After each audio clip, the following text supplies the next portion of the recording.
Hello guys, আজ আবার চলে এসেছি ভাইয়ের ভিডিও নিয়ে। মানে নিট 2024 সায়ন কর্মকার 705 পেয়েছিল। ও কিভাবে সাকসেস হয়েছিল আমি আগের ভিডিওতে দেখিয়েছি। আজ দেখাবো পিডাব্লিউ থেকে ওর অনুষ্ঠানের কিছু ভালো মুহূর্ত, কীভাবে ওখানে গেল আর কি অনুষ্ঠান হলো সেটাই আপনাদের সামনে শেয়ার করব। অবশ্যই ভিডিওটা শেষ পর্যন্ত দেখুন। আপনারা হয়তো অনেকেই জানেন ও ভুবনেশ্বর এইমসে ভর্তি হয়েছে।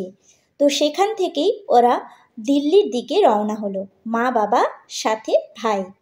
পিডাব্লিউ থেকে দুবার অনুষ্ঠান হয়েছিল, তো দুবারে মা ওরা দিল্লিতে গেছিল, এবারও গেল। প্রথমবারেরটা আমি দিতে পারিনি, দ্বিতীয়বারের ভিডিও আপনাদের সামনে শেয়ার করছি। তো এই দেখুন ভুবনেশ্বর এয়ারপোর্টে ওরা চলে এসেছে, এরোপ্লেনে চেপেও গেছে। ভাইয়ের জন্য আজ মা বাবার স্বপ্ন পূরণ হলো। আমাদের মতো মধ্যবিত্ত ফ্যামিলির কাছে এটা একটা স্বপ্নই। ভাই ভালো রেজাল্ট করার জন্য স্যারেরাই সব ব্যবস্থা করে দিয়েছিলেন। ফ্লাইটে যাওয়ার ব্যবস্থাও আর ওখানে খাওয়া দাওয়া থাকার সব ব্যবস্থা ওনারাই করে দিয়েছিলেন। তো ফ্লাইট থেকে বাইরের দৃশ্যটা কত সুন্দর লাগছে আপনাদেরকে দেখায়। রাত্রেবেলায় ওরা গেছিল, এই দেখুন ভোরবেলায় নেমে পড়েছিল, সূর্য উঠছে, কি সুন্দর লাগছিল এরোপ্লেন থেকে দেখতে। আমি সব কিছু ওদের কাছ থেকেই ভিডিওটা নিয়েছিলাম।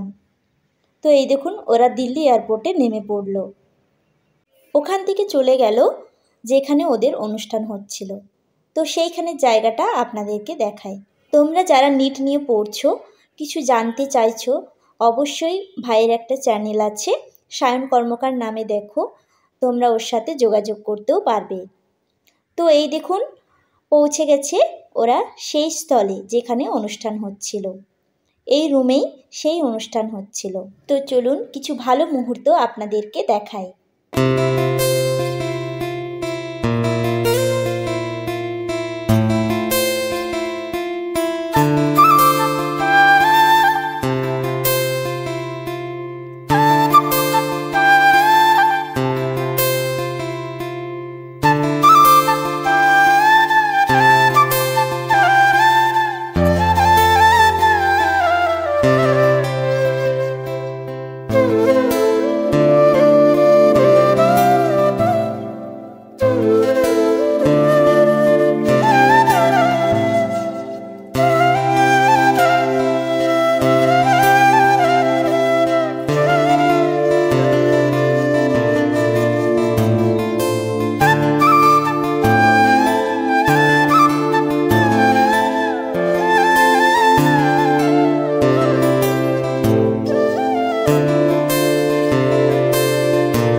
অনুষ্ঠানটা স্টেজে হচ্ছিল, মা বাবা ওরা অনেকটাই দূরে ছিল, তাই দূর থেকেই ভিডিওটা করেছিল, আপনাদের সামনে সেটাই শেয়ার করলাম। ওখানে ওনারা সমস্ত স্টুডেন্টসদের প্রাইজ দিলেন। সত্যি স্যারদেরকে অনেক ধন্যবাদ।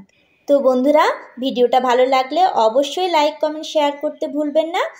আর যে ভাইরা নিটের জন্য প্রিপারেশন নিচ্ছ তাদেরকে অবশ্যই বলবো ভালো করে পড়াশোনা করো, তোমরাও এভাবে স্বপ্ন পূরণ করতে পারো, তোমাদের মা বাবার স্বপ্ন পূরণ হবে। থ্যাংক ইউ, নমস্কার।